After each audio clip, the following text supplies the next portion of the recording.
Ua Maea Faamasinoga o Laauli Leuatea Polataivao Fosi Schmidt, Fepuleai Faasavalu Faimata Suá ma nisi toafa, ina ua filifili I latou, le atua ni a latou faamatalaga, po ni a latou mau I luma le Faamasinoga, se whapoponga le mea dijuitau tuafa nene. Na whaatumulia tutonu le potu Faamasino I le Laauli ana le ila il mamalu le atunu.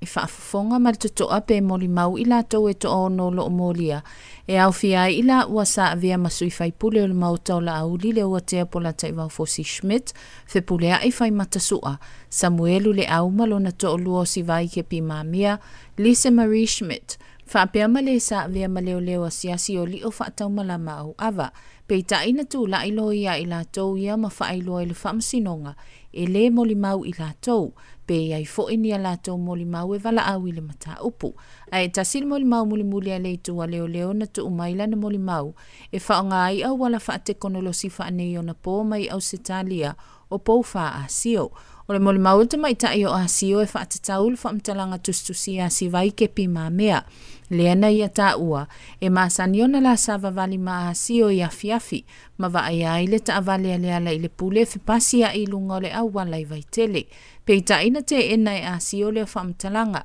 ma ia faamanino le Faamasinoga. O le latou fale vaitele au tafatonu o le fale mautotongi, lea sana no foai le uso si vai, ai o le tausanga I lua afe lua na whaatoa o atua I si vai ma Samuelu, no nofo whaatasi le fale mautotongi lea, whaeloa e asio, e le I umi se taimina no foai le ainga o si vai le fale mautotongi, ai toe tapena ese, ai mai lava I le taimina no foai si vai malona to olua I le fale mautotongi, I au tafa le latou fale, e le I ai lava se taimina la o ai ma si vai e tolengi, pe tala no atu fo I si vai a te ia, e whaatatau I le taavale, whaapea ma le whaalavelave lea na umaile o lotu au maletino. O le aso ono le masino o ke topa ua whaatulanga te maitai Faamasino ta lasa atoa sa anga, e fonga ai fo le sanga whaai ua loa ia I tu uma, o na whaamautu ai lea o le aso, e au mai ai lana whaai unga. Tiju tau tua whanene mo talafou.